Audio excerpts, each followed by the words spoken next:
¿Qué hace alguien con la foto de Juan Luis Guerra?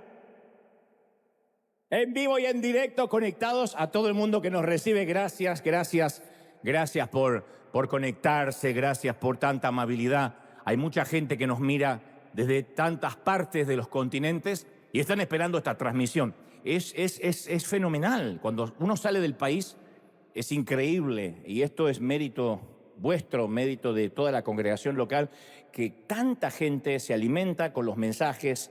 No solo envías un semilla, porque también lo hacen, dicen yo quiero ofrendar, sembrar en el sitio donde como, pero es impresionante a donde uno se mueve en cualquier parte del mundo, en los aeropuertos. A mí me pasa, saludos a River, River es mi casa, que lo sagrado no se vuelva común, se saben las frases de memoria, es algo que no hubiésemos pensado nunca antes del 2020. Y Dios nos regaló eso, así que estamos muy felices por ser nosotros los privilegiados que, por ejemplo, estamos en casa. Yo le contaba recién a la gente local que tenemos mucha gente que no pudo ingresar hoy haciendo filas y esperan un FastPass, que es un pase para sentarse en los primeros asientos en el próximo servicio.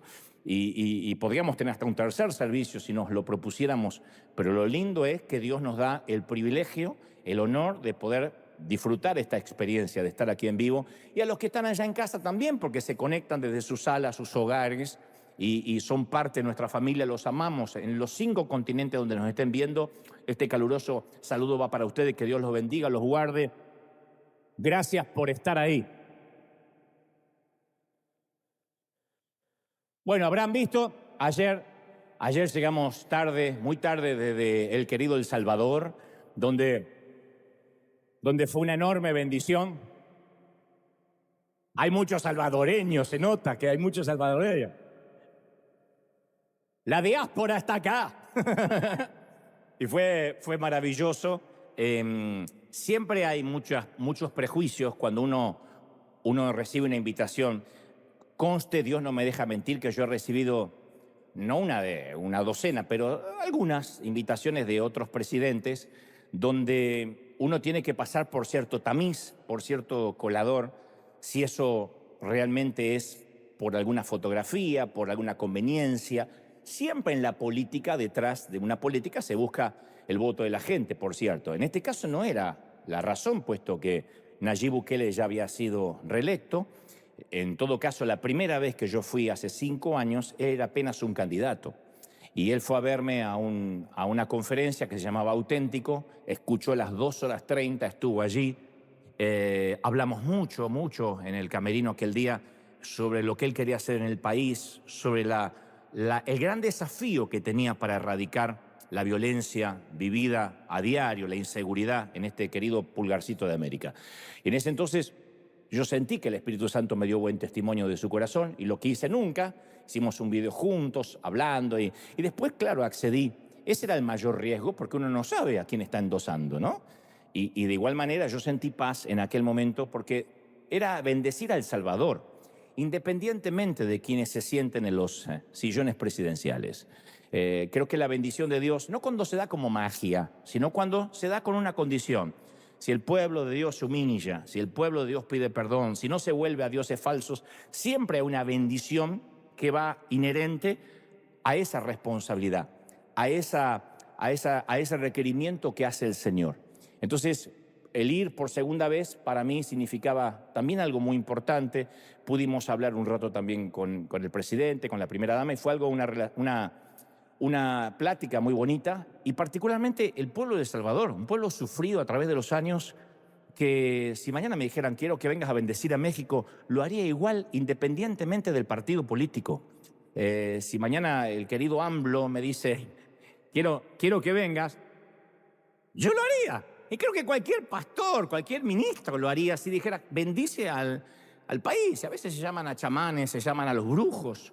¿Cómo no vamos cómo vamos a negar una bendición a un país para que le vaya bien? Y por si alguien no lo vio, hay un pedacito ahí de lo que pasaba en El Salvador. Mira. Pero tamaña responsabilidad, ¿no? Esa era siempre lo que Dios le exigía al pueblo. Si ustedes hacen si obedecen mis mandamientos, si ustedes siguen mis leyes, entonces ustedes podrán tener estas bendiciones. Siempre es una bendición condicional, no es magia, no es ¿por qué no viene acá y le ora a fulanito? ¿Y por qué no viene y le ora a menganito para que se les hagan los demonios? No es así. Es es algo que resiste el sentido común. Si mi pueblo se humillare y buscare mi rostro y se arrepintiere de sus pecados. Entonces, si hay una mayoría que haga eso, el país tiene mucha esperanza. Cualquier país del mundo tiene mucha esperanza. No obstante, mientras que estemos poniendo la esperanza en hechiceros, en chamanes, en brujos, en la suerte, creo que estamos condenados al fracaso. Pero todo aquel que cree en Dios, Dios promete bendecir sus graneros, sus cosechas. ¿Sí o no? Así que un saludo a todos los salvadoreños, a Nayib. Me atendieron muy bien, gente amable. Conocí al rey de España, era alto así. La primera vez que le tengo que decir su majestad a alguien, pues me dice, enhorabuena, yo quiero esto para España. Y me fascinó su prestancia, estaba con toda su comitiva. Bueno, esto ya es chisme santo, no le importa a nadie, pero fue maravilloso. ¿Estamos listos para que Dios nos hable, sí o no? Muy bien. Cierta vez existió un grupo que se autodenominaban pescadores, no pecadores, pescadores del ejercicio de la pesca. Y toda el área en la cual estaba rodeada esta gente, había arroyos, ríos, lagos, estaban repletos, obviamente, de peces. Y resulta que semana tras semana y año tras año, aquellos que se llamaban a sí mismos pescadores organizaban grandes congresos de pesca, de los que hablaban de su llamado a la pesca, de la importancia de pescar, de que había que salir a pescar, y analizaban cuidadosamente el significado de la palabra pescar, en el original griego, en el original hebreo, en el original arameo, en el original argentino. Y estos mismos pescadores construyeron grandes y hermosos edificios para su base de operaciones para salir a la pesca internacional. Y el motivo de sus congresos, dice esta historia, era que todos llegaran a ser grandes pescadores. Y que cada pescador, obviamente, pudiera aprender a pescar y se hiciera un profesional en ese ejercicio. Y además designaron comités ejecutivos y organizaron más congresos para decretar declaraciones proféticas acerca de la pesca. Construyeron grandes y costosos centros de entrenamiento, insisto, con el propósito de enseñar a los pescadores a pescar. Y con el pasar de los años hacían nuevos congresos sobre la necesidad de la pesca, la espiritualidad de la pesca, los antecedentes históricos de la pesca y sobre todo cómo atrapar un pez. Y también hacían congresos llamados Empoderando Proféticamente a los Pescadores. Y los que enseñaban tenían apostolados en pesca.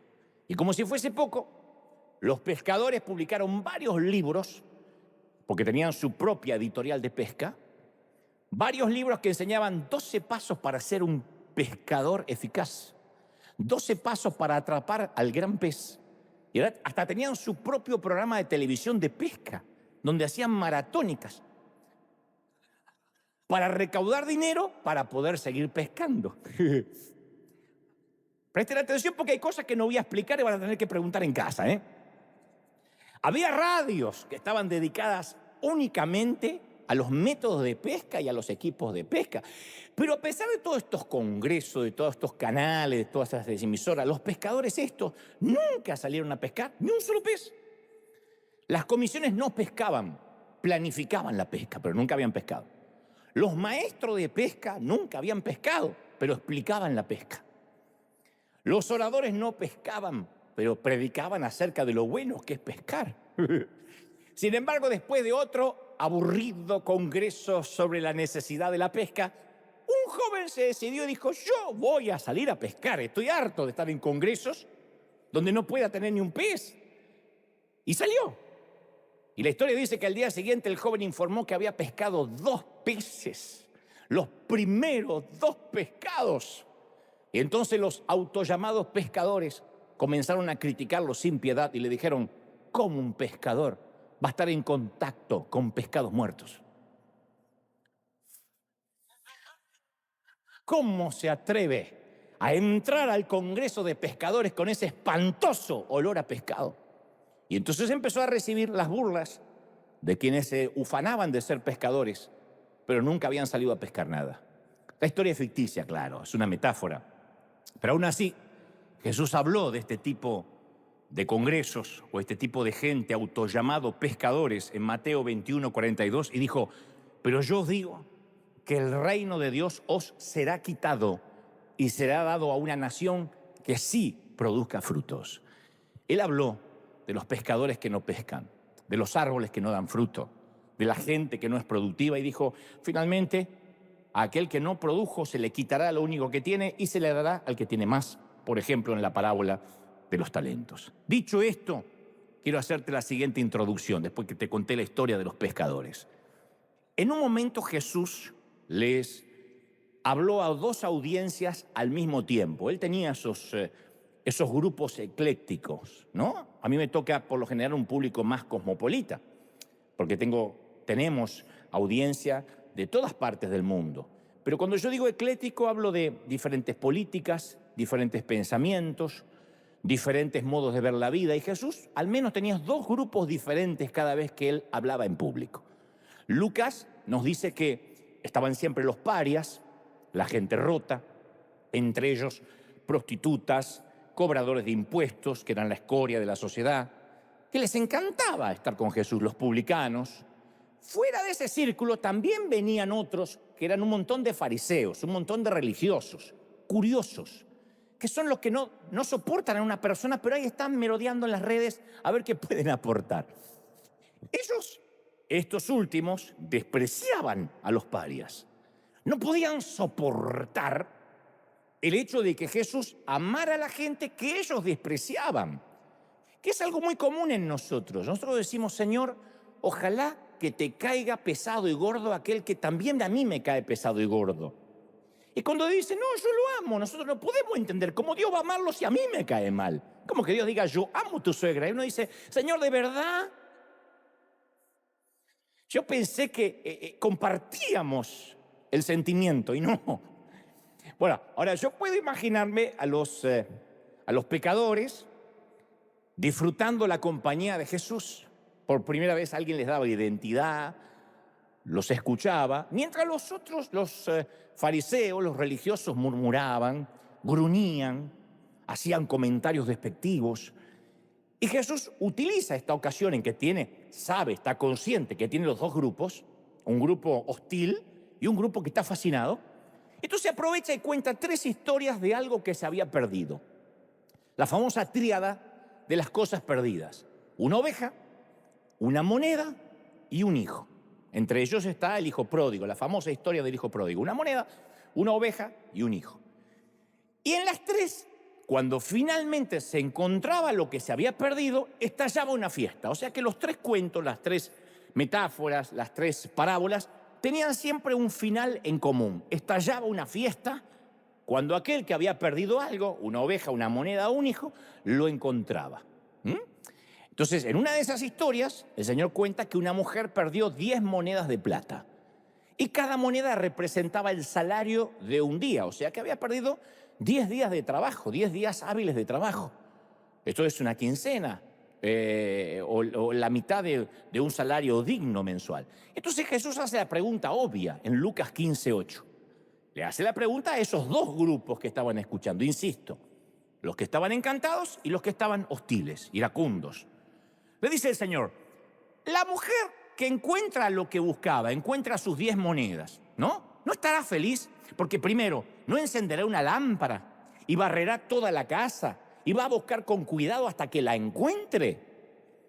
No va a mover sillones, no va a mover cosas, remover lo que haya que remover, alfombras, tapetes. Porque la gente detesta perder cosas, detestamos perder cosas. Yo he visto a gente entrar en pánico cuando pierde la llave de su auto, la billetera, el celular. Yo he visto gente con convulsiones porque perdió el celular. El celular. Pero también se perdió tu hijo. Bueno, pero el celular. Más que yo nunca vi que buscara un ser vivo como busca el celular. O la cartera, ¿no? Buscan desesperadamente. Y cuando la encuentran, ¿qué? ¿Uno qué siente? Y contárselo a todos. No sabe, qué susto, el corazón en la boca. Porque claro, iban a tener que llamar al banco para reemplazar la tarjeta de crédito. Y ahora no tienen que perder ese tiempo o no tenemos que perder esa energía. Íbamos a tener que perder toda la información del celular, pero ahora uno recupera esos tesoros de nuevo. Esa es la imagen que Jesús estaba esbozando, ¿m? Cuando hablaba de acerca de algo que se perdió y que se encontró. Y él explicó lo que le sucede a la mujer y la moneda. Dice, y cuando la encuentra la moneda, cuando la mujer encuentra, da con la moneda, llamará a sus amigos, dice Jesús, a sus vecinos, y dirá, alégrense conmigo porque encontré la moneda perdida. Encontré lo que había perdido. De la misma manera hay alegría en presencia de los ángeles de Dios, explica el Señor, cuando un solo pecador se arrepiente, uno solo. No sé si a veces comprendemos el 360 de lo que el Señor está diciendo. Cuando una persona perdida que no tenía a Dios, a Cristo, es encontrada, los ángeles del cielo no es que hacen un gesto y dicen, bueno, otro más. Y algo es algo, no es un argentino, pero algo es algo. ¿Qué sé yo? Y ganó algo en el fútbol. Y nada, te dije que no es argentino, pero bueno, algo se salvó. No, dice que ellos estallan con carteles, con pastel, con helado, con matracas. No sé, hacen un carnaval carioca cuando uno se salva. Hacen un reventón, como dicen los puertorriqueños, los boricos, hacen un revolú. Ese es el valor de un alma ante los ojos de Dios. Entonces, a ver, el mensaje subyacente de las tres historias de Jesús era que las ovejas, la moneda y el hijo menor, sea que se le perdieran las 10 o se le perdiera una sola moneda, representaban a los pecadores, ya no pescadores, a los pecadores que estaban sentados cerca de él. Esa gente, olvidable para muchos, toda esa gente rota, estaban perdidos y necesitaban ser encontrados, amados. Que alguien les diga, ¿cómo te ama el Señor? Pero ¿cómo no te va a amar el Señor, princesa? Eso es lo que hacía el Señor. ¿Y de quién era el trabajo de buscarlos, a esos perdidos? A la prostituta, al borracho, al que dilapidó la familia, los ahorros. La responsabilidad era de los líderes religiosos. Ellos tenían que barrer la casa hasta encontrarlos. Por eso le habló a los dos públicos.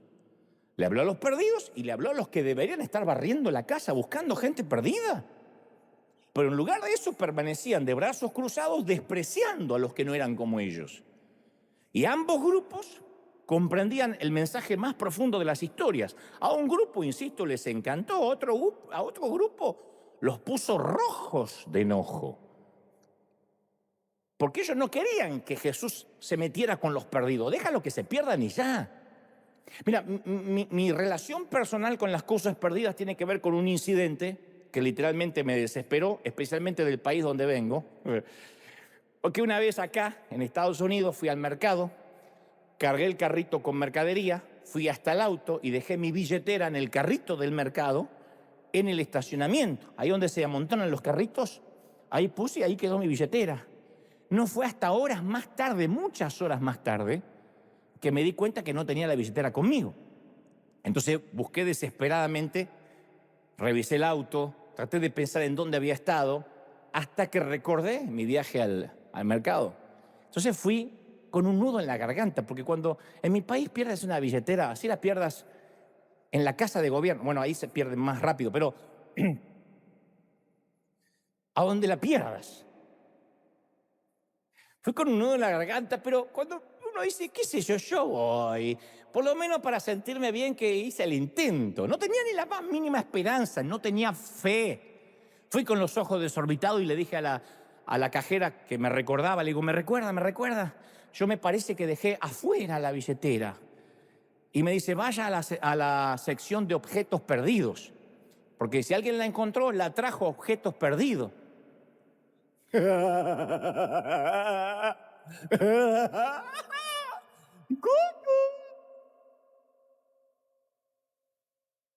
Le dije, ternura. Escúchame, ternurita, de donde yo vengo. Nadie lleva una billetera ajena a objetos perdidos.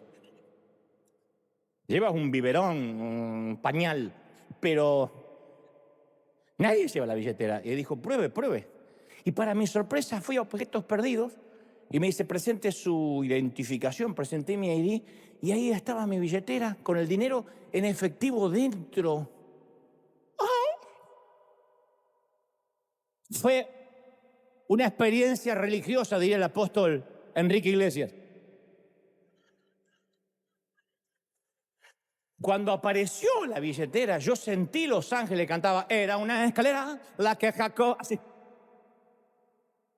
así como nuestro Nando, la que Jacob veía, era una escalera. Yo,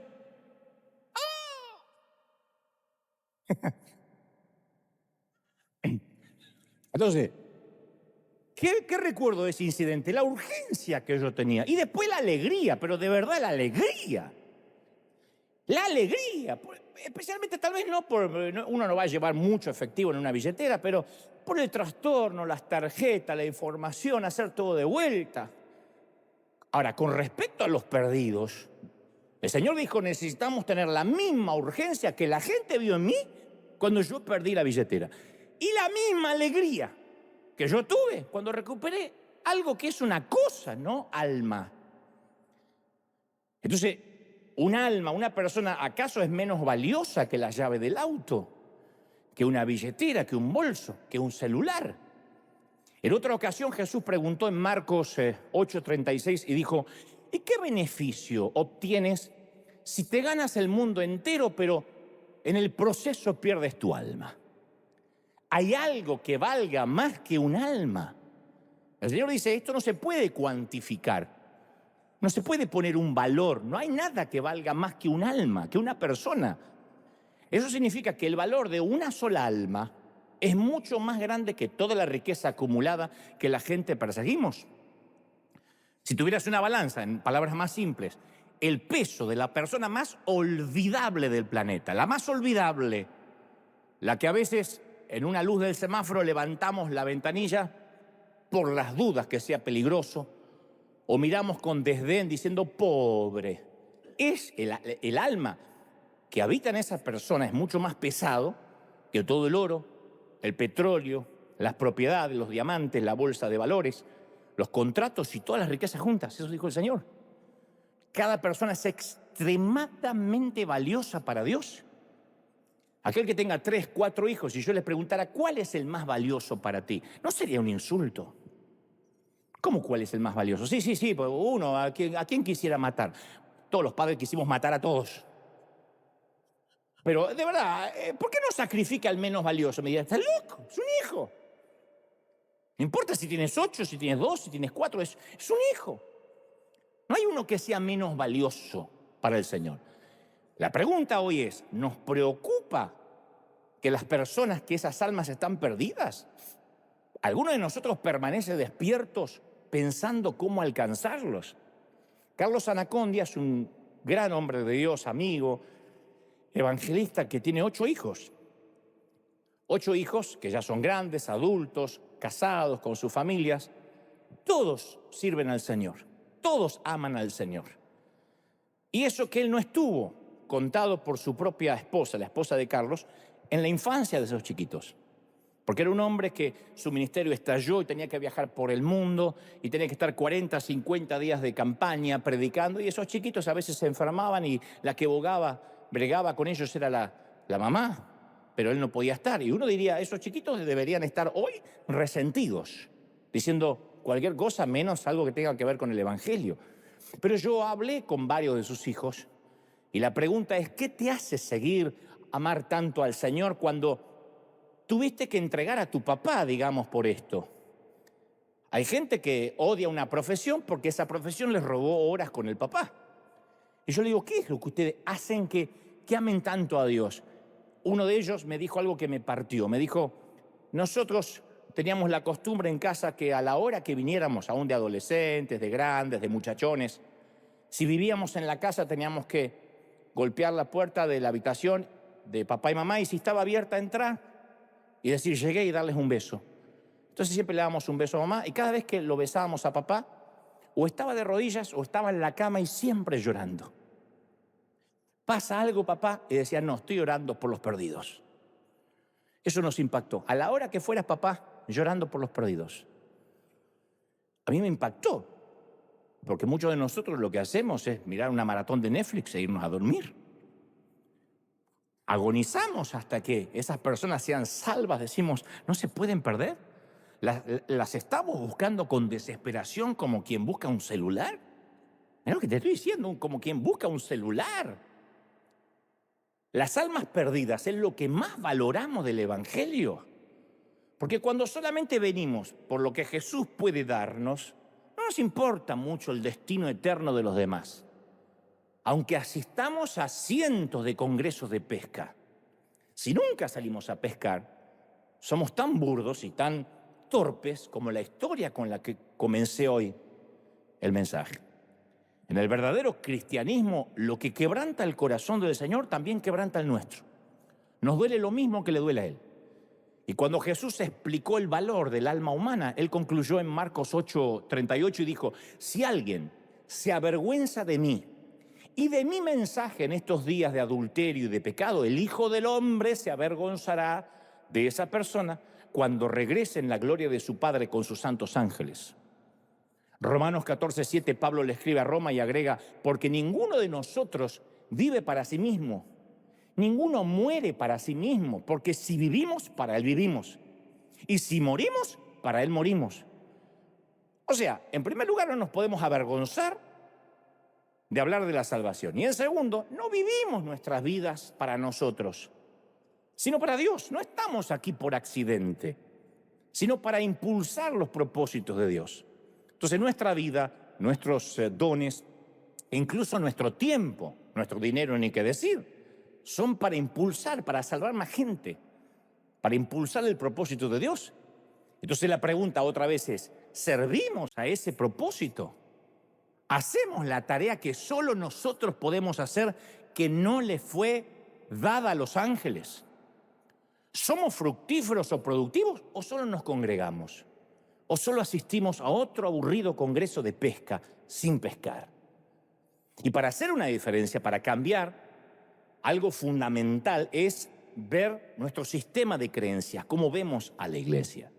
Parte de los fundamentos del Evangelio es buscar a los perdidos, para eso estamos. Buscarlos, no invitarlos a que vengan. Buscarlos. Porque si uno pierde una moneda, no invita a que la moneda, si quiere ser encontrada, que venga. Si quiere que venga, acá estoy. Yo siempre la quise la moneda, que aparezca. Es buscarlo, no invitarlo. Si no diría, invita, ve e invita. Buscarlos. Pero nuestra cultura occidental ha cambiado la búsqueda por una invitación. Yo ya lo invité. Ahora, si se va al infierno, es su problema. Yo lo invité. No es un cumpleaños. ¿Y nunca perdiste algo y mientras lo estás buscando, alguien te hace la pregunta tonta y no te acuerdas dónde lo dejaste? Yo detesto las preguntas tontas. Llegas de la calle todo mojado. ¿Llueve? No, me puse a hacer la vertical y oriné. En esa línea de pensamiento, no te acuerdas dónde lo dejaste. Si me acordara dónde lo dejé, no estaría buscándolo. Entonces, los perdidos en Cristo no van a aparecer solos. Parte de nuestro fundamento es reordenar nuestras prioridades en la iglesia. Y nuestras prioridades es buscarla a la gente. Ensuciarse las manos con el alma de la gente. Tener que revolver basura para encontrar. ¿Quién no ha tenido que revolver basura cuando consideró seriamente que a lo mejor tiró esa cosa que hoy está buscando? ¿Cuántas veces hemos tenido, si es muy valioso, uno revuelve basura, después se lava las manos, ¿qué va a hacer? Pero ¿quién no ha revuelto basura a ver si se cayó, o el anillo, o el reloj, o si alguien pensé que no servía y lo tiré? Yo conozco gente que se ha tirado en el camión recolector de basura a buscar. Porque ¿qué es lo que vale el esfuerzo, la pena? Lo que estamos buscando. A ver, la semana de 7 días está compuesta por 168 horas. Eso tiene 7 días. 168 horas. Nosotros solemos dedicarle, muchos de los que nos están mirando, 2 horas por semana a Dios. 2 horas. Cuando durante la pandemia se cerraron los edificios, los templos, Algunos entraron en pánico porque alegaban, es que yo ya no voy a poder servir a Dios. Yo servía en la iglesia. Estaban hablando de 2 horas por domingo. La mayoría subestimaba las otras 166 horas. Estaban hablando de 2 horas. Entraban en pánico porque no iban a poder servir 2 horas de las 168 que tienen los 7 días. Y si nos damos cuenta, cada vez en más partes del mundo abren negocios que permanecen abiertos 24 horas del día. Cada vez hay más. Ya no son solo las farmacias. Cada vez hay más negocios para satisfacer la demanda del público. Porque hay gente que sí, se quiere comer una hamburguesa a las 3 de la madrugada y está abierto. Ahí hay una guardia por si alguien quiere comerse la señora vaca hecha hamburguesa a las 3 de la madrugada y morir con dignidad. Ahí está. Y mientras que la mayoría de nuestras iglesias, que supuestamente nuestro propósito es satisfacer el hambre de la nación, el hambre espiritual de las naciones, abrimos un par de horas los domingos. Más no pidamos. Entonces, ¿qué necesitamos? Una reforma, volver al modelo original, que no es tener más servicio, más culto, no, porque volvemos a lo mismo, más congreso de pesca. Una reforma se hace no de lo novedoso, eso es una herejía, sino de un regreso al prototipo que Jesús tenía en mente. Lo que pasó con Lutero, hizo una reforma porque volvió a releer lo que ya estaba escrito. Volvió al prototipo. ¿Qué es un prototipo? Un tipo, una forma, un modelo original del cual sirve como base o estándar para replicar las etapas posteriores. Entonces, el prototipo es que existimos como iglesia para buscar lo que se perdió. Para eso existimos. Además, adoramos, nos congregamos, cantamos, pero existimos para buscar, somos el equipo de búsqueda, somos un bloque de búsqueda. Si me dijeran, ¿qué es la iglesia? Un bloque de búsqueda, salimos a buscar. Satisfacemos el hambre de la gente a veces, si hay que ayudarle con la casita o con lo que haya, le ayudamos para ganarnos su corazón, pero somos un bloque de búsqueda. Si no, ¿para qué? Perdemos el tiempo. Entonces no se trata de meternos dentro de un edificio. No se trata de decir yo voy a misa o yo voy al culto, porque es lo mismo. En un lugar el pastor te empodera para pescar, en otro lado te dice Sánchez, lo mismo. Entonces la iglesia no puede ser una subcultura con nuestra propia música, nuestra moda, nuestro dialecto, nuestros canales, nuestras radios, nuestras películas. Fuimos llamados a ser la sal del mundo. Pero a veces actuamos como si nuestro papel fuera convencer a quien ya fue convencido alguna vez. Retener al que ya fue pescado. Imagínate un pescador y dice, ¿sales a pescar? No, estoy cuidando estos pescados. Pero ya están pescados, pero los estoy mirando. No es un pescador. Entonces a veces actuamos como si tuviéramos que agradarles a otros cristianos para que nos aprueben. Eso se ve mucho en las redes. Un montón de cristianos a ver si te aprueban o no te aprueban. Y yo pienso que cuando llegue el día en que, en mi caso, tenga que estar de pie delante de Dios, Él me va a hacer una pregunta específica. Te la va a hacer a ti también, pero me voy a poner de ejemplo. No me va a preguntar, ¿y qué tan grande era el coro? ¿Cuán lujosos eran los baños? ¿Tenían un ministerio para damas, para hombres? ¿Te fijaste que haya un ministerio para entretener jóvenes? Él me va a hacer una pregunta importante. ¿Cuántos de mis hijos heridos y rotos trajiste a casa contigo? ¿A cuántos saliste a buscar? Porque te di dones, te di salud, te di capacidad. ¿A cuántos rotos fuiste a buscar? ¿Cuántas basuras revolviste hasta encontrarlos? Entonces nuestras energías, nuestras actividades, nuestras acciones deben estar relacionadas siempre con un alma.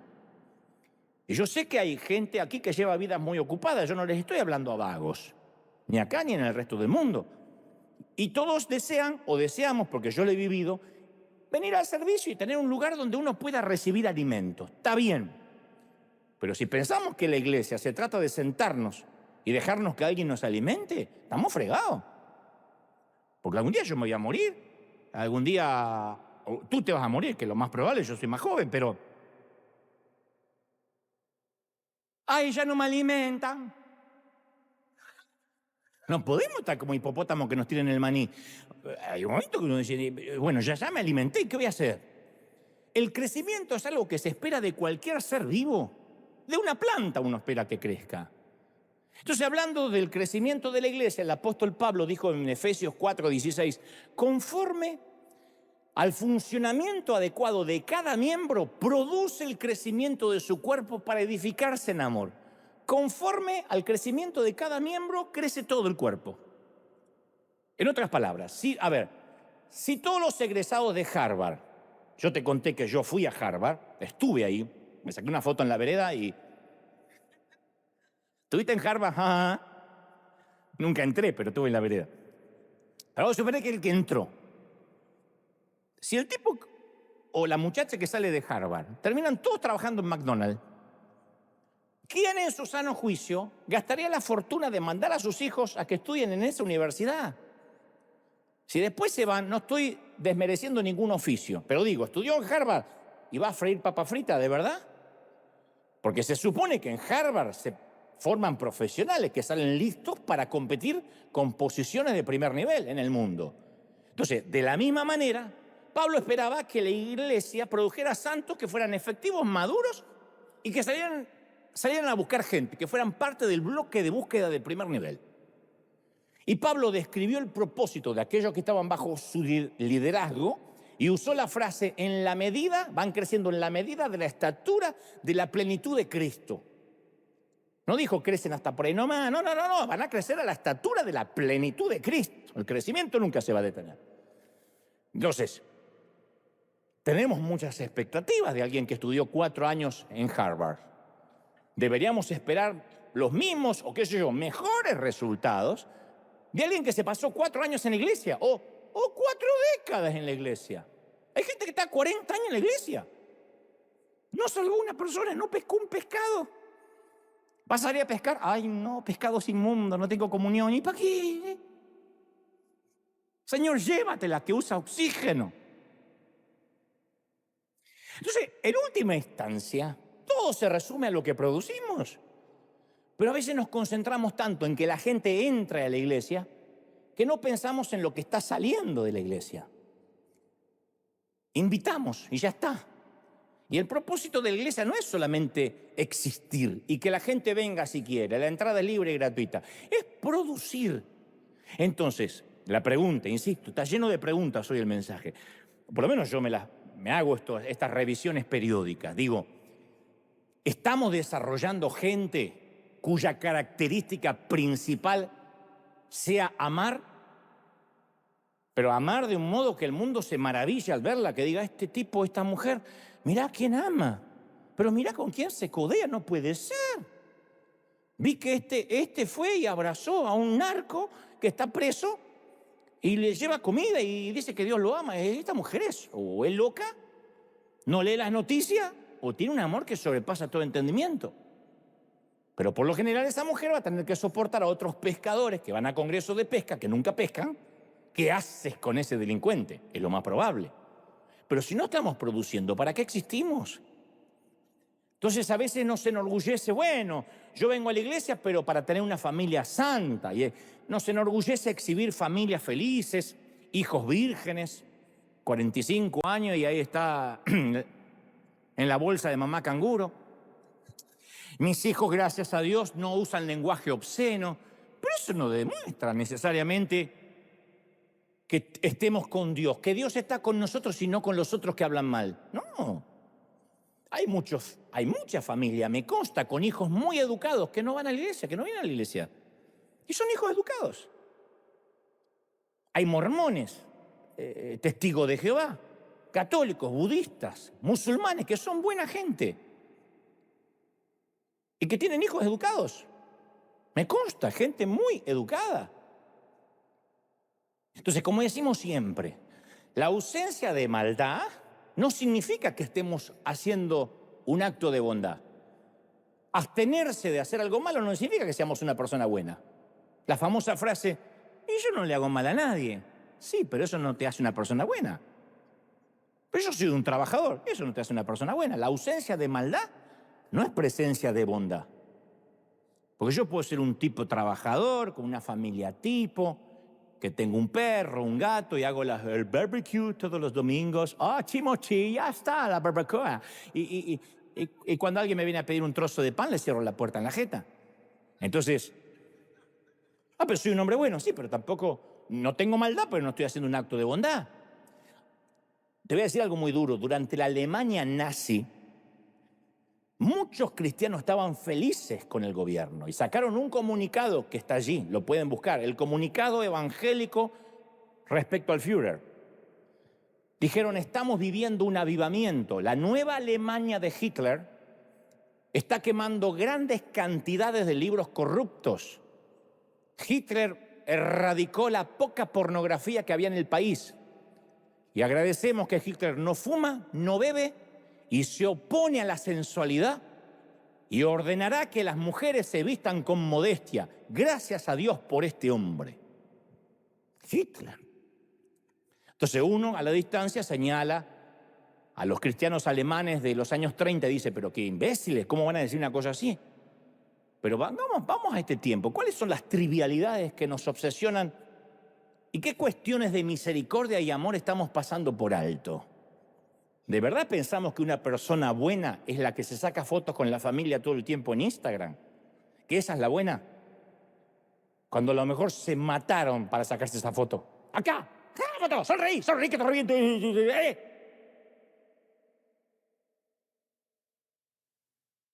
Y de verdad pensamos que es gente buena. Capaz que lo son, capaz que son felices, capaz que son los Montaner. No sé. Pero para eso existimos como iglesia. Para ser gente buena en las redes. Para mostrar que somos felices o para buscar perdidos. Porque sin darnos cuenta puede llegar un momento, y esto es peligroso, que nos olvidamos para qué nos reuníamos. ¿Cuál era el propósito? Y si ustedes dicen, no, eso no va a pasar, y bueno, veamos lo que es la Navidad en el mundo occidental. Si uno no dice es la natividad de nuestro Señor Jesucristo, la gente cree que es una noche de borrachera. O cree que se está celebrando los regalos de Santa Claus, de un gordo vestido de rojo que inventó Coca-Cola. Y si nos podemos olvidar del nacimiento de nuestro Señor Jesucristo, ¿de verdad pensamos que lo sagrado no se nos puede volver común y olvidarnos por qué veníamos los domingos? Sí. Y no creamos que entrar a un edificio que tenga la palabra iglesia o una cruz significa que ya es una iglesia, porque Apocalipsis 3:1 dice, yo conozco tus obras, tienen nombres de que estás vivo, pero estás muerto. Las iglesias pueden ser ataúdes elegantes. Entonces el nombre no es garantía.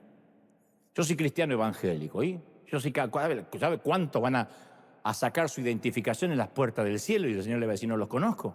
Y pues yo tengo credenciales de super recontra ultra hiper macro apóstol. Y el Señor le va a decir, no te conozco. Porque la sal no puede dar sabor a algo si está oculta en la alacena. Y la luz no elimina las tinieblas donde hay áreas iluminadas. Entonces a veces en lugar de ser sal en la tierra y luz del mundo, apenas somos un invernadero controlado. Y por miedo a contaminarnos, perdemos nuestro propósito. Y encima a veces se nos alienta desde aquí, no se contaminen, no tengan luz con las tinieblas, cuidado con los amigos, júntese con otros cristianos. Se le dice a la sal que se junte con más sal. ¿Y cuándo salamos? Está bueno reunirnos los pescadores, pero en algún momento hay que salir a pescar, ¿no? Porque si no los peces, siguen en el océano y nosotros acá adentro. Y esto que estoy diciendo tiene mucho sentido común, porque es muy raro que un cristiano recién convertido, su primera pregunta sea, ¿y ahora cómo alcanzo a más perdidos como estaba yo? No. La primera pregunta es, ¿qué no se puede hacer ahora que soy cristiano? Las preguntas que me aparecen a mí en las redes, en consejería, nunca son, ¿y cómo alcanzo a la gente que está igual que yo? Porque yo estaba borracho, perdido, y tengo un montón de amigos que quedaron atrás borrachos. No, ya esos son mundanos. Me dijeron que no tenga comunión, que los corte a todos. Ahora la pregunta es, ¿me puedo hacer un tatuaje? Ahora que soy cristiano, ¿puedo bailar en la fiesta de 15? Esas son las preguntas. ¿Qué puedo hacer? ¿Hasta dónde puedo llegar sin perder la sociedad del club, sin que me quiten la credencial del club que ahora pertenezco? Casi nadie sale a buscar gente. Y en el Nuevo Testamento uno ve a la iglesia apostólica que el Señor le dijo, id. No le dijo permanezcan, aguanten, vayan. Solo una vez les dijo quédense, cuando Jesús les ordenó que se queden en Jerusalén para recibir el poder de lo alto. Lucas 24:29. Quédense hasta recibir el Espíritu Santo. Pero después del Pentecostés tuvieron que salir. y entrar en cada pueblito y en cada aldea y en cada ciudad, predicando las buenas nuevas y se arriesgaban la vida. Algunos la perdían, de hecho. Entonces siempre vemos en la Biblia la siguiente frase: saliendo y yendo de camino, y mientras iban. No aparecen. Y ahí en la reunión de la sinagoga que cayó la noche y no podían terminar, y eran las 3 de la mañana y estaban todos con la chiripiorca. No aparece eso, mientras iban. Entonces Jesús y los discípulos ejercieron el ministerio mientras estaban en movimiento 168 horas a la semana. 168 horas a la semana. De hecho, la etimología de mover de Dios, que tanto nos gusta, ¿cómo se movió Dios? ¿Qué implica mover de Dios? Implica movimiento. Y nuestro modelo occidental de invite a alguien a la iglesia o venga a los cultos, ahora que es cristiano, venga a todas las actividades. Martes para los varones, miércoles que venga la mujer, el jueves que venga el joven, el viernes si es soltero, el sábado si es recontra desesperado, el domingo y así lo metemos, y el encuentro y el postencuentro, el recontraencuentro y el sacar el demonio, se lo volvemos a meter, se lo volvemos a sacar. Ese no es el modelo apostólico del Nuevo Testamento. La predicación de Jesús se hacía en las rutas, en los caminos apartados. Alcanzaba a aquellos que más los necesitaban. Cruzaba al otro lado, que estaban los parias, y ahí predicaba. El evangelio era llevado a las regiones mediterráneas, hacia el oeste, gracias al sistema de las rutas romanas. Y aunque miles de cristianos declaremos que queremos ver un avivamiento, queremos un mover de Dios, la mayoría estamos esperando que el avivamiento venga acá, a esta dirección, que entra a nuestro edificio. 2 horas tiene para venir el Señor, ¿eh? Porque yo después ya preparé tarde de pupusa. Y yo... Avivamiento de fin de semana por 2 horas. A lo sumo 3. A lo sumo 3 porque, bueno, capaz que la alabanza estaba linda y nos quedamos una horita más. Nada más. Eso es una falacia. Ahora, yo no estoy diciendo vamos a tener más horas, más servicio. Al contrario, estoy hablando de las otras horas, cuando no estamos acá. Dios no va a venir en nuestros términos a nosotros. Nosotros vamos a Él en sus términos. Él no va a marcar tarjeta en nuestro reloj. Yo no me lo imagino a Dios. ¡Uy, domingo! Gabriel, no me despertaste, tengo que ir arriba. No, que si me están esperando, ya habrán empezado a cantar y llega tarde. No, es Bukele.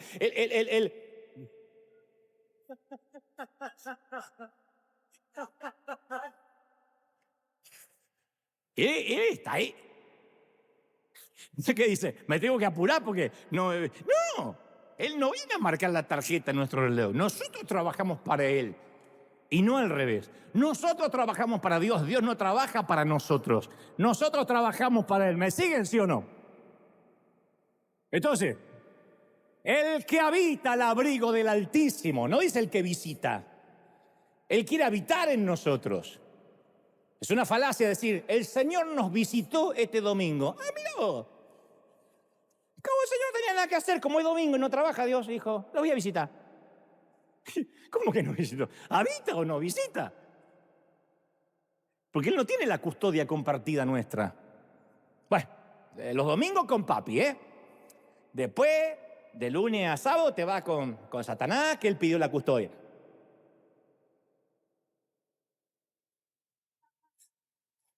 Hoy estoy cansado, así que hay cosas que no tengo mucho filtro, pero ¿qué pasaría si lleváramos una vela a un estadio para ver un partido de fútbol? Un estadio un partido que se juega de noche, y llevamos una vela.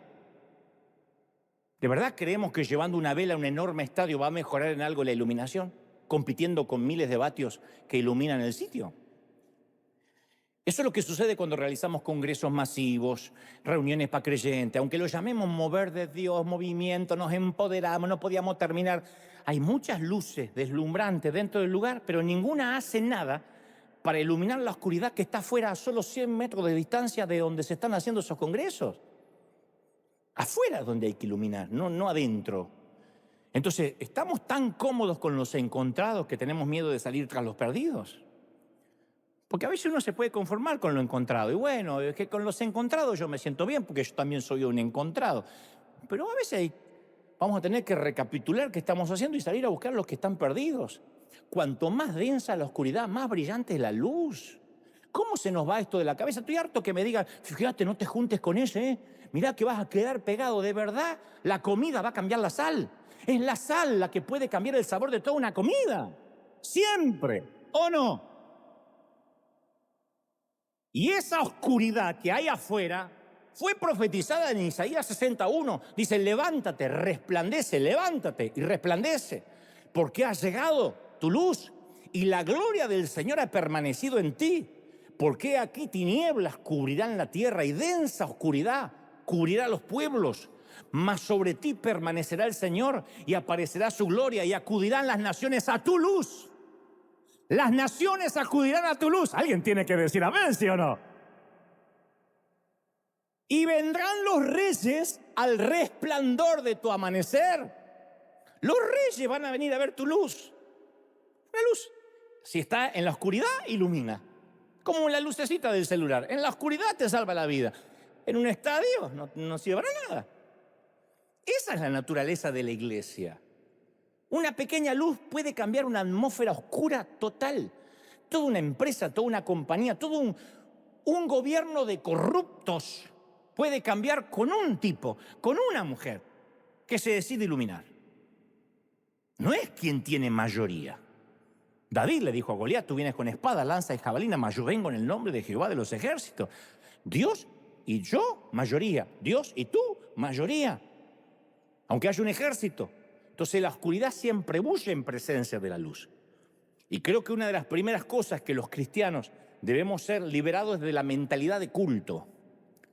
La mentalidad de nuestro altar, nuestro lugar sagrado, nuestro refugio de miedo. Yo siempre digo, porque cuando uno cree que esto es un altar, si bien es un lugar donde hay una atmósfera maravillosa, donde nos reunimos gente que medianamente pensamos lo mismo, pero cuando hacemos de eso una idolatría, asumimos que lo que sucede aquí o en el servicio donde te congregas es el único momento que sirves e interactúas con Dios. Y lo que sucede en estas reuniones puede ser glorioso, pero nunca vamos a poder encerrar a Dios en un edificio. Dijo Jesús en Mateo 17, y cuando vayáis, predicad diciendo, el reino de los cielos se les ha acercado. Fue a domicilio. Nos dice exactamente qué decir. Les dijo a los discípulos, ustedes son delivery de estas buenas nuevas. No les dijo, pongamos una franquicia con muchos templos en todo el mundo y que la gente venga y pongan uno en un lugar neurálgico, en otro lugar que quede cómodo para ir. Dijo, lleven. El reino de los cielos se ha acercado, está al alcance aquí en tu esquina, en tu casa. Entonces no necesitamos invitarlo a nuestros estudios bíblicos, a nuestras reuniones, a nuestros congresos. Tenemos que ser radioactivos durante la semana. Y no podemos venir a la iglesia, porque también voy a la iglesia. Está bien, no vamos a cambiar la etimología, pero la iglesia no es esto, nosotros somos la iglesia. Llena este templo, Dios, con tu espíritu. Este templo, ¿o no? Porque si esta fuera la casa de Dios, y quedémonos a vivir acá. ¿Quién se quisiera ir de un lugar donde vive Dios?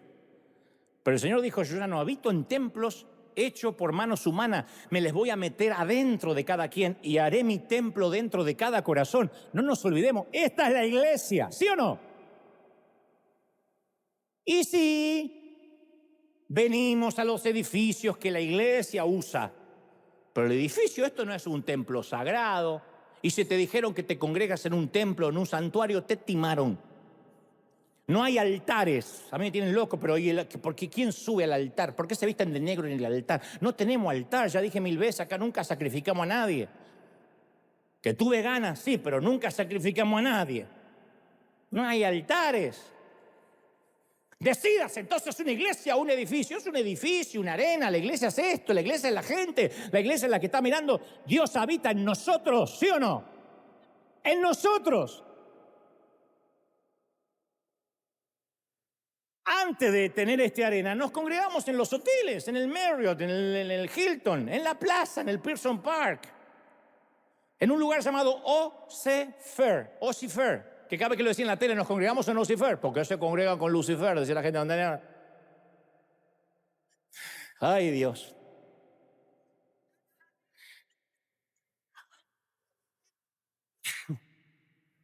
Y Dios estaba ahí, ¿o no? No, pues si me voy del tema, y Dios estaba ahí. Porque éramos donde están dos o tres reunidos en su nombre. El resto, bueno, si tenemos un edificio bonito, claro que esto es más maravilloso que decir, nos encontramos en el hotel que a lo mejor no hay estacionamiento. Tiene que ver con comodidad, confort, pero no con que ahora tenemos altar. Ahora sí tenemos un lugar santo, porque pasa la falla de San Andrés y no queda ni el cuidador que está delante. Después de la resurrección, Jesús dijo, vayan por todo el mundo y prediquen la buena noticia a todos. Una parte de la ecuación no es difícil de entender. Ya estamos en el mundo. Afortunadamente no vivimos ni en Saturno ni en Plutón. Ya estamos en el mundo. Entonces nos codiamos con personas en la escuela, en el trabajo, en nuestro vecindario, en el centro comercial, en trenes, en buses, en aviones. Somos una sociedad increíblemente móvil y nos rozamos con gente a donde quiera que vayamos. Pero me consta que algunos cristianos evitan cualquier contacto con los pecadores. Se dijo, vayan por todo el mundo y prediquen. No, pero entonces buscamos plomeros cristianos, peluqueros cristianos, mecánicos cristianos, urólogos cristianos. Porque uno no va a andar bajando a cualquiera, tiene que ser cristiano. Ay, hermano, ¿cómo están esas hemorroides? ¿Vio, hermano? Yo prefiero que sea musulmán, mira lo que te digo. Que después no me llame para comentar cómo estuvieron. No me llame, no quiero tomarme un café con el urólogo. Jardineros cristianos, veterinarios cristianos, ginecólogos cristianos, yo no entiendo. Es más, hay quienes piensan que hay programas de televisión cristianos. ¿Tu programa es cristiano? ¿Tu radio es cristiana? ¿Esta música es cristiana? Para que algo sea cristiano, el Señor tuvo que haber muerto por esa cosa, por ese ser. Y el Señor nunca murió, ni por un canal de televisión, ni por radio, ni por música. El Señor nos dijo, de tal manera Dios amó a la música de Arjona, que dio su vida para que la música de Arjona y sus composiciones tengan vida eterna. No hay. No, pero sí murió por las de Jesús Adrián. Tampoco. Lo que hay, ¿qué es? Una versión religiosa de programas de música y hasta de vestimenta. Está bien, está hermoso. A veces uno tiene ganas de escuchar una adoración. Listo, pero esta adoración es cristiana y esta no es cristiana. No, esta es religiosa y esta no. No hay nada malo de utilizar cristianos para que nos proporcionen servicios. Pero hay que tener mucho cuidado de no meternos en una burbuja cristiana y perdernos la oportunidad de ser luz en el mundo. Jesús le dijo a sus discípulos, como el Padre me envió a mí, yo los envío a ustedes, a las tinieblas, para que sean luz, al banquete, para que sean sal. Entonces, ¿a dónde nos envió el Señor? A las tinieblas. Creo que voy a terminar así los servicios todos los días. Los envío a las tinieblas, vaya, me van a matar.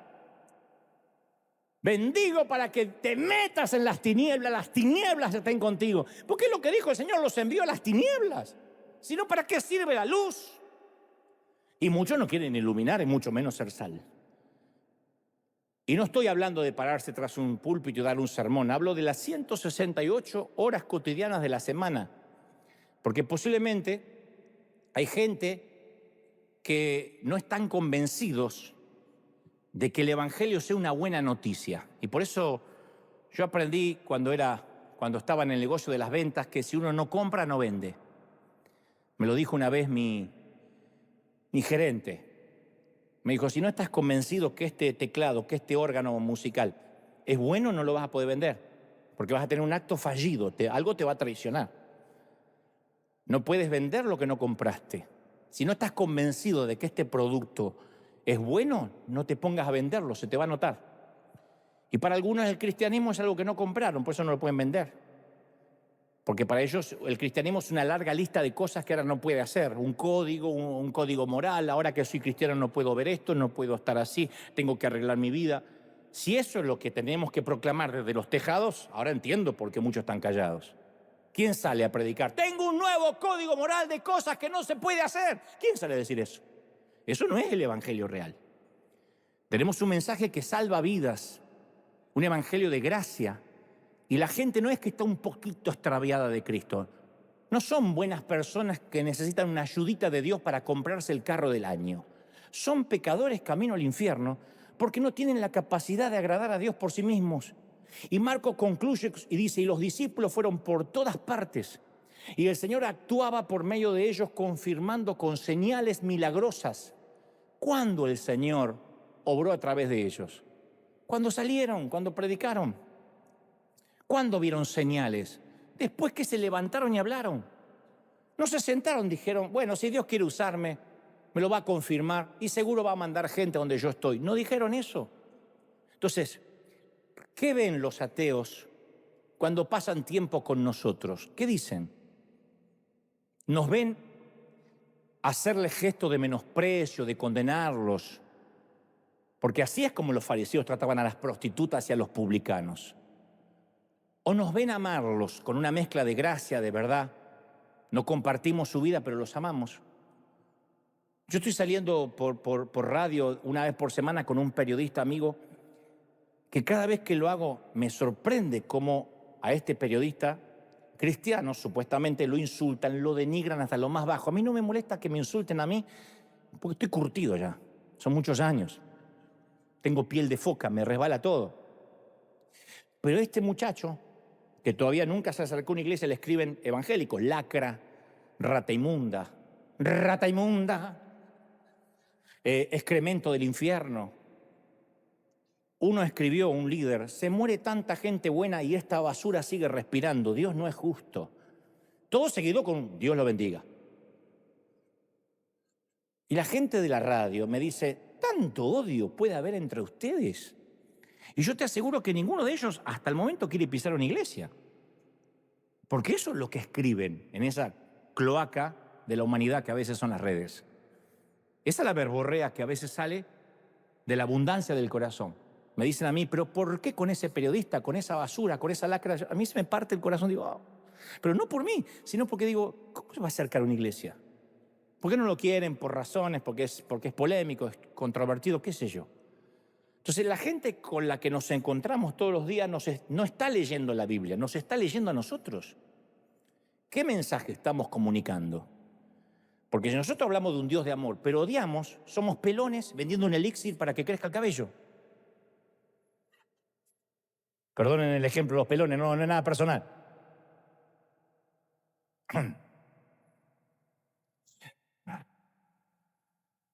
La gente puede ver a Cristo en nosotros o nos ven llenos de segregación, de desprecio.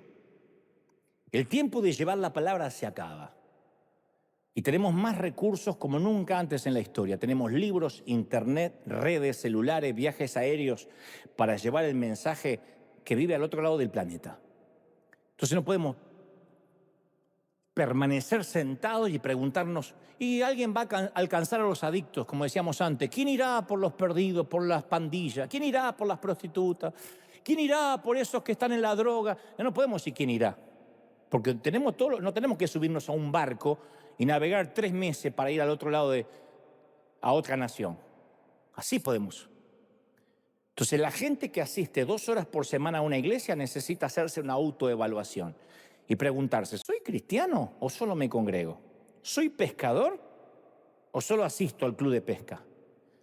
Porque si soy pescador, si soy cristiano, ¿por qué yo no hablo a nadie de Cristo? Y en algunos círculos es muy cool salir del closet, porque dicen que esto muestra autenticidad. Bueno, algunos también necesitamos salir del closet, no en términos de orientación sexual, sino en términos de lo que hemos ocultado durante años.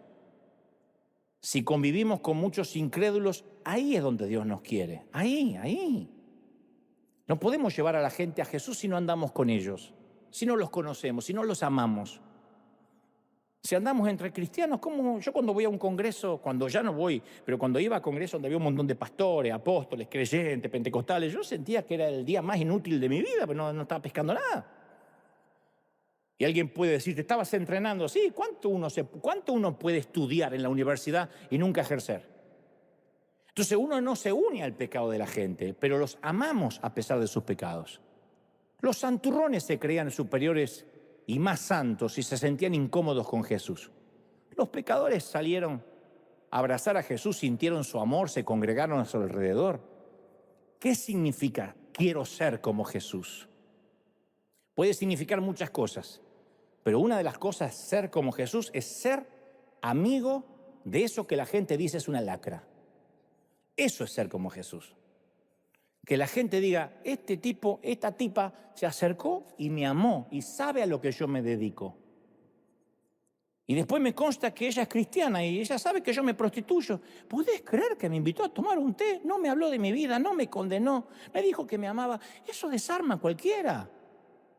Cuando somos proselitistas, cuando militamos, es lo que la gente hace que se aleje. Tienes que cambiar de vida, tienes que dejar eso, deja de vivir en concubinato, no vivas en adulterio. Olvidémonos, suena espantoso esto para el religioso, pero Dios no nos mandó a llevar un código moral al mundo. Eso va a venir después. La fidelidad a Dios viene como una consecuencia orgánica y natural de sentirse amado por Él. Voy a ser fiel porque quiero, ¿sí o no?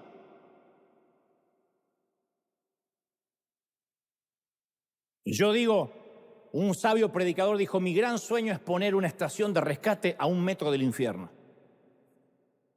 Ahí es donde uno tiene que tener el equipo de búsqueda, a 1 metro del infierno, para salvar a los que se están yendo.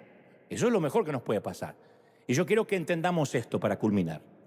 Jesús conocía el corazón de cada persona que se le acercaba en el camino, los podía ver. No solo los olía, los intuía como nosotros, Él veía todo. Y Mateo dice que sanó a todos los que le pedían sanidad. No dijo a los santos que estaban enfermos, a los que no merecían estar enfermos. Quizás gente que no merecía una buena salud. Me pregunto si Jesús se habrá tentado de decirle al violador, ¿sanarte a ti? ¿Vos estás consciente de lo que hiciste? ¿Me está diciendo que te sane? Yo estoy viendo que sos un abusador de menores. O a la gente que defendía el aborto. ¿Por qué yo habría de restaurar tu salud, abortista? Cambia de vida primero si te quieres sanar. Porque Jesús no solo veía su pasado, es más, veía su futuro. Algunos iban a usar su flamante salud para lastimar a otros, como pasa en las iglesias. ¿Cuánta gente llegó perdida a la iglesia, desgraciada, recibe a Cristo y sale a condenar y matar gente? ¿Cuánta gente sale a maldecir en las redes y maldice, falso profeta, apóstata, vas a arder en el infierno, cuando Él fue rescatado del infierno? Jesús sanó ojos que sabía que iban a ser atraídos por la lujuria. Sanó manos que quizás iban a matar. Quizás muchos ni agradecieron, pero Jesús los sanó de igual modo. Y muchos de los que hoy piden sanidad van a estar pidiendo la muerte de Jesús en unos cuantos meses. No nos olvidemos que la gente que dijo, Hosana al que viene en el nombre del Señor, cuando Él no les puso un gobierno que derrocó a Herodes, le dijeron crucifícale. Entre todos los que le dijeron crucifícale, hubo gente que fue sanada y alimentada por Jesús. Entonces, cada vez que Jesús tenía que sanar, este es el punto, tenía que pasar por alto el pasado y el futuro de esa persona. Algo que todavía hace hoy. Dios no te pide que le pruebes que vas a usar bien el dinero del aumento de tu salario. Decimos, Señor, prospérame. Dios dice, ¿pero en qué lo vas a usar? Yo quiero ver. ¿Cuántos recibieron bendición y dejaron de diezmar? ¿Cuántos hay que cuando no tenían un peso venían, ponían, hoy no se les cae una moneda? Sacan el Washington y Washington dice, Satanás, cuando mira la luz. ¿Cuánto hay? Pero me consta. Gente que me consta que viene a River, es próspera y dejó de dar. Y Dios no te cierra el oxígeno cuando haces mal uso de tu vida. No te quita aquello por lo que te olvidaste de agradecer. Entonces tenemos que recordar esto cuando alguien nos diga, ¿y por qué orar y bendecir a un ateo? ¿Y por qué ir a bendecir un país que no se lo merece? ¿Y cómo podés estar con ese? Puedo estar con ese porque Jesús conocía el valor de un alma independientemente del pasado, del presente y del futuro. ¿Sí o no? Alguien tiene que decir amén, ¿sí o no? Entonces, le dijeron a Jesús, despide a la multitud, que se vayan a comer. Ya les enseñaste, los sanaste. Estos son capaces de pedirte que les des comida, así que son como vampiros esta gente. Así que Jesús dijo, no, denle ustedes de comer. A mí me hubiese gustado ver la cara de los discípulos, porque ellos eran celebrities, eran rockstar, habían estado bajo los reflectores, habían reclutado un ejército de 25.000 personas, Entonces llegan con el pechito de paloma y le dicen, ya tuvieron bastante por hoy esta gente, Jesús. Despide la chusma y pasemos un tiempo en privado, vayamos a los camerinos, Jesús. Vamos, chisas, vamos. Y Jesús los mandó de camareros. Y esto, en lugar de disfrutar el milagro, se enojaron. Porque la frase, denle ustedes de comer, fue un insulto. Pero esta es la clave que hizo que los alimentara. Y Jesús tuvo compasión de la gente. No tuvo lástima superficial. Ya había terminado sus 2 horitas de servicio, pero se sintió tan impresionado por sus necesidades que se olvidó las suyas. ¿Cuánto hace que no nos pasa algo así? Nada mejor que el dolor de pies después de servir. No hay nada mejor. Yo sé que lo viven acá los sugieres, la gente de seguridad de nuestro coro. No hay nada mejor que llegar el domingo a hacer, ¡ay! Que no tienes pies, tienes una empanada así. No hay nada mejor. Yo no lo cambiaría por estar en hojotas todo el domingo haciéndome un asadito argentino, aunque parecería que vale la pena más que una pupusa, pero yo no lo estaría cambiando. Entonces, volvamos a obedecer cuando el Señor dice vayan y dejemos de creer que dijo invítenlos para que venga. Y por mucho tiempo nos preguntábamos, ¿por qué no puedo ganar a mis familiares para Cristo? ¿Por qué mis compañeros de trabajo no los puedo ganar? ¿Por qué los miembros de mi familia no están interesados en Dios? ¿Por qué mi propio hijo no quiere saber nada de Dios? La respuesta no nos va a agradar, ¿eh? Y por lo cruda nos va a golpear. Pero a menudo la verdad duele. La razón principal por la cual la gente que nos conoce no están interesadas en nuestro Dios es porque saborearon nuestro evangelio descafeinado, sin compromiso, y no estaban dispuestos a perder 2 horas del domingo. A veces preferible mirar un buen partido de fútbol que ir 2 horas a la iglesia con todo lo que eso significa. Si el cambio de vida que ofrecemos es venir a congregarte a escuchar un gran predicador o un pésimo predicador o linda o mediana música, no va a convertir a nadie. Cuando nuestra relación con Dios es verdadera, hay una zona de radiación divina, un campo de influencia. La gente dice, no sé qué tiene, pero tiene algo que yo quiero saber lo que él tiene. Lo que sea que esté haciendo, lo quiero. Lo que sea que esté viviendo, lo quiero. Es entonces cuando la gente lo nota y dicen de nosotros lo que decían en Hechos 4:13 de los discípulos. Realmente estos han estado con Jesús.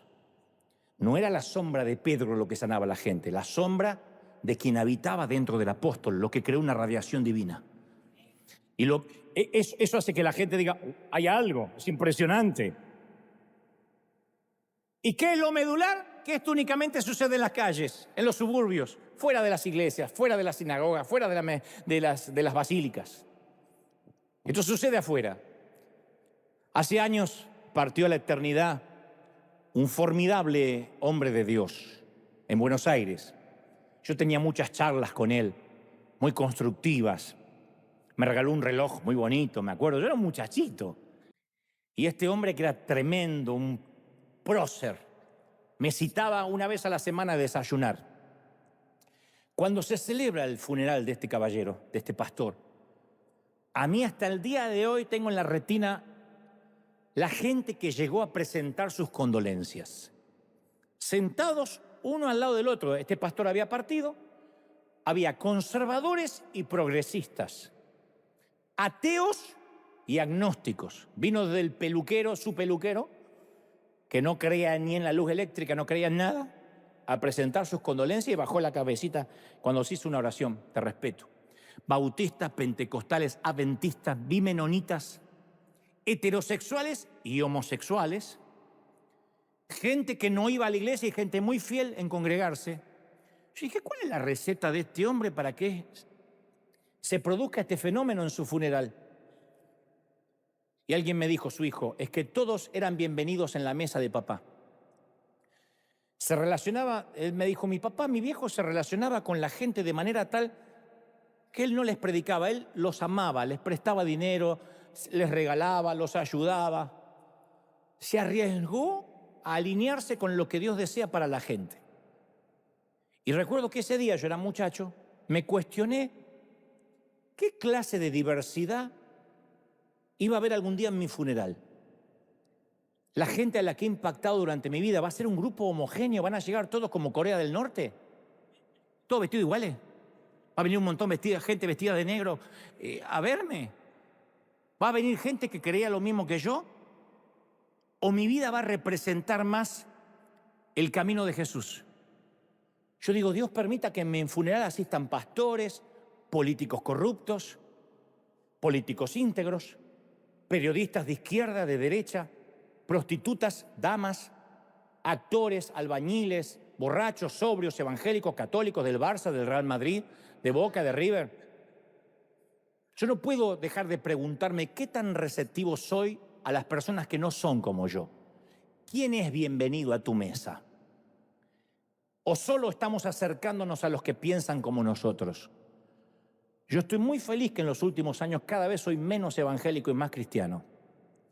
Me alegro de tener más amigos incrédulos que creyentes, porque siento que de algún modo River se ha transformado en una estación de rescate ubicada a solo 1 metro del infierno, o sea, lo más posible de los rotos. Y por sobre todo, me alegra que ya no hacemos, ni asistimos, ni organizamos aburridos congresos de pesca. Somos el último remanente de los que nos ensuciamos las manos, revolvemos basura, apestamos a pescado, porque somos pescadores que salimos a pescar. De eso lo hemos hecho. Vamos a dar un aplauso al Rey de Reyes y al Señor de Señores. ¡Aleluya! Si crees que Dios te habló, cuando te pongas de pie, que ese aplauso se escuche hasta Colombia, Honduras, El Salvador, México, Argentina. ¡Somos pescadores, gente! A pescar se ha dicho. ¿Cuántos recibimos esta palabra? ¿Lo reciben de verdad, sí o no? Vamos a orar juntos aquí en casa antes de irnos. Padre, gracias por este momento. Los que puedan, cierren sus ojos un momento. Gracias, Señor. He transmitido lo que creo me has dicho que diga. He agregado, no he agregado, no he quitado, no he agregado ni quitado una tilde a lo que yo sé que es lo que has puesto en mi corazón. Señor, aquí en el mundo seamos pescadores y salgamos a por los perdidos. Salgamos a por la casa mayor. Salgamos a por esos que están allí, más allá de nuestras fronteras ideológicas, de nuestras grietas, de nuestros pensamientos, de que estén aún en las antípodas, en la antítesis de nuestras políticas, de nuestros pensamientos, de nuestra moral. Enséñanos, Señor, a ser un canal de bendición. Señor, estoy orando ahora. Me encantaría que levantes tu mano como señal, porque voy a orar para que a partir de ahora seas un gran revolvedor de basura, para que tus manos apesten a basura, a pescado muerto, a olor a puerto, olor a redes que están repletas, olor a todo lo que tiene que oler un cristiano. Yo estoy orando por los que hoy toman la iniciativa de perder el miedo a la contaminación. Dios te ha puesto como sal en los banquetes, como luz en las tinieblas. Y la luz no se oculta debajo de un almud, sino que se pone encima. Señor, somos luz. ¡Uy! Esas manos que se levantan ahora como señal son luz para iluminar afuera, fuera de River. Y nos entrenaremos y nos llenaremos, pero saldremos 166 horas a pescar. 2 horas de entrenamiento, 166 seremos el escuadrón de búsqueda, el escuadrón de rescate, el escuadrón de emergencia, en búsqueda de las almas perdidas. Señor, los encomiendo, creo, los bendigo. Y ahora, mi querido, bendigo tu entrada, tu salida, tu acostarte y tu levantarte. Bendigo tus horas de descanso. Bendigo tus horas en que piensas en los peces, pero ahora bendeciré tus horas en que saldrás a ejecutar, a accionar. Bendigo el resto del año. Declaro de que junio será un punto de inflexión, un cambio de victoria, de bendición. Lo creemos, lo declaramos y profetizamos de que estamos conforme, alineados al pensamiento de Cristo, a crecer, a ser productivos, a salvar gente, a por ellos, a rescatarlos de a 1 metro del infierno. Padre, bendigo al escuadrón de búsqueda, bendigo a los que salen por las almas. Lo creemos en el nombre del Padre, del Hijo y del Espíritu Santo. Somos benditos